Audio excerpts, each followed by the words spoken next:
복음한 말씀 행복한 하루 6월 9일 금요일 본문은 로마서 7장 14절에서 25절까지의 말씀입니다. 우리가 율법은 신령한 줄 알거니와 나는 육신에 속하여 죄 아래 팔렸도다. 내가 행하는 것을 내가 알지 못하노니 곧 내가 원하는 것은 행하지 아니하고 도리어 미워하는 것을 행함이라. 만일 내가 원하지 아니하는 그것을 행하면 내가 이로써 율법이 선한 것을 시인하노니 이제는 그것을 행하는 자가 내가 아니요 내 속에 거하는 죄니라. 내 속 곧 내 육신에 선한 것이 거하지 아니하는 줄을 아노니 원함은 내게 있으나 선을 행하는 것은 없노라. 내가 원하는 바 선은 행하지 아니하고 도리어 원하지 아니하는 바 악을 행하는도다. 만일 내가 원하지 아니하는 그것을 하면 이를 행하는 자는 내가 아니요 내 속에 거하는 죄니라. 그러므로 내가 한 법을 깨달았노니 곧 선을 행하기 원하는 나에게 악이 함께 있는 것이로다. 내 속 사람으로는 하나님의 법을 즐거워하되 내 지체 속에서 한 다른 법이 내 마음의 법과 싸워 내 지체 속에 있는 죄의 법으로 나를 사로잡는 것을 보는도다. 오호라, 나는 곤고한 사람이로다. 이 사망의 몸에서 누가 나를 건져내랴. 우리 주 예수 그리스도로 말미암아 하나님께 감사하리로다. 그런즉 내 자신이 마음으로는 하나님의 법을, 육신으로는 죄의 법을 섬기노라. 오늘 본문은 신약 성경에서 논쟁이 가장 뜨거운 본문 중에 하나입니다. 그 논쟁의 핵심은 한마디로 본문에 나오는 나를 누구로 볼 것인가 하는 것입니다. 가령 본문에 나오는 나는 사도 바울 개인을 가리키는가 아니면 보편적인 인류 일반을 가리키는가 이렇게 논쟁이 되어 왔습니다. 또한 사도 바울 개인을 가리킨다면 그리스도를 만나 회심하기 전의 바울인가 아니면 회심 후의 바울인가? 그리고 보편적인 인류를 가리킨다면 불신자의 경험을 묘사하는가 아니면 신자의 경험을 묘사하는가? 이렇게 뜨거운 논쟁이 계속되어 왔습니다. 이렇게 논쟁이 뜨거울 수밖에 없었던 것은 본문 안에 양쪽 모두 나름의 근거라고 여길 수 있는 말씀이 있기 때문입니다. 가령 14절에 보면 나는 육신에 속하여 죄 아래에 팔렸도다 라고 말씀합니다. 자, 죄 아래에 팔렸다는 것은 쉽게 말해서 죄의 종이라는 말입니다. 즉, 죄의 지배 아래에 있으며 죄의 쇠사슬에 매여서 죄의 명령대로 살 수밖에 없는 그런 존재라는 말입니다. 그리고 15절과 18절 또 19절 등 여러 곳에서 자신이 선을 행할 능력이 없는 존재라고 탄식하며 절규하고 있습니다. 또한 23절에는 죄의 법에 사로잡힌 상태라고 묘사하고 있습니다. 그런데 로마서 6장 18절과 22절 말씀에서는 믿음으로 의롭게 된 사람은 죄로부터 해방된 존재라고 선포한 바 있습니다. 이렇게 보면 본문에 나오는 나는 당연히 불신자를 가리키는 것으로 보입니다. 하지만 22절에 보면 내 속사람으로는 하나님의 법을 즐거워하되 라고 말합니다. 이 사람은 하나님의 말씀을 싫어하거나 두려워하는 것이 아니고 하나님의 법을 마음으로 즐거워하고 있습니다. 중생하지 않은 사람이, 즉 하나님과 적대 관계에 있는 사람이 이런 마음을 갖는 것은 불가능해 보입니다. 더욱이 7장 7절부터 13절까지는 과거 시제 동사들이 사용된 반면 7장 14절부터 25절까지, 즉 오늘 본문에서는 현재 시제 동사들이 사용되고 있는 것도 본문이 신자의 경험을 묘사하고 있는 것으로 볼 수 있게 해준다는 것입니다. 이렇기 때문에 24절에 나오는 오호라 나는 곤고한 사람이로다.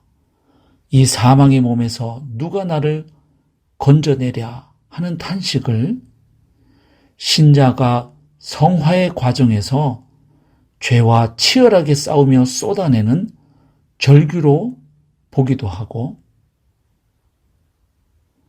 반대로 율법 아래에서 살아가는 아담적 인류의 탄식과 절규로 보기도 하는 것입니다. 그런데 오늘 본문을 로마서 전체의 문맥에서 보면 조금 실마리가 잡힙니다. 사도 바울은 로마서 1장부터 4장까지에서 죄인이 믿음으로 말미암아 의롭다함을 얻는 칭의 경험에 관하여 선포하고 있고, 이어서 5장부터 8장까지에서는 칭의의 결과들을 설명하고 있습니다. 다시 말해 칭의의 결과로 하나님과 관계가 회복되어서 새 시대에 속한 사람들의 상태가 어떠한 것인가에 대해 언급하면서 그들은 죽음의 세력과 죄의 세력, 그리고 율법의 세력으로부터 자유를 얻은 자들이라고 말합니다. 특별히 사도 바울은 그리스도의 죽음을 통하여 옛 시대를 대변하는 율법의 권세에서 벗어나 새 시대로 옮겨진 신자들은 이제 더 이상 율법의 지배를 받고 있지 않다고 말합니다. 그 대신 이제는 성령의 지배 아래 살아야 한다는 사실을 강조하고 있습니다. 그래서 성령 안에서의 삶을 다루는 로마서 8장은 율법 안에서의 삶을 취급하는 7장과 강한 대조를 보여줍니다. 다시 말해 로마서 7장에서는 율법 아래 살아가는 삶, 혹은 율법을 통한 삶의 절망적인 상황을 그리고 있다면 8장에서는 이와 대조적으로 성령을 통한 성공적인 삶을 그리고 있다고 할 수 있습니다. 결국 로마서 7장의 중심적인 주제는 율법을 삶의 원리로 삼는 자의 좌절과 탄식을 보여주는 데 있습니다. 즉 바울은 오늘 본문에서 일종의 자서전적인 고백 형식을 통하여 현재 구원받은 신자의 입장에서 되돌아본 율법의 무능력함을 생생하게 노출시키고 있습니다. 쉽게 말해서 율법은 인간을 의롭게 하지도 거룩하게 하지도 못한다는 것입니다. 왜냐하면 사람 속에 내조하고 있는 죄 때문이라는 것입니다. 그 죄가 사람을 지배하고 있기 때문이라는 것입니다. 자, 이렇게 볼 때 본문에 나오는 나는 과거에 바리새파 유대인으로 있다가 다메섹 사건을 통하여 그리스도인이 된 바울이 크리스찬의 현재적 관점에서 한때 율법을 통한 의와 성화를 추구했던 자신을 포함하여 지금도 여전히 과거의 자신처럼 그리스도와 성령 없이 율법을 통한 의와 성화를 추구하는 동족 유대인의 모습을 대변한다고 할 수 있습니다.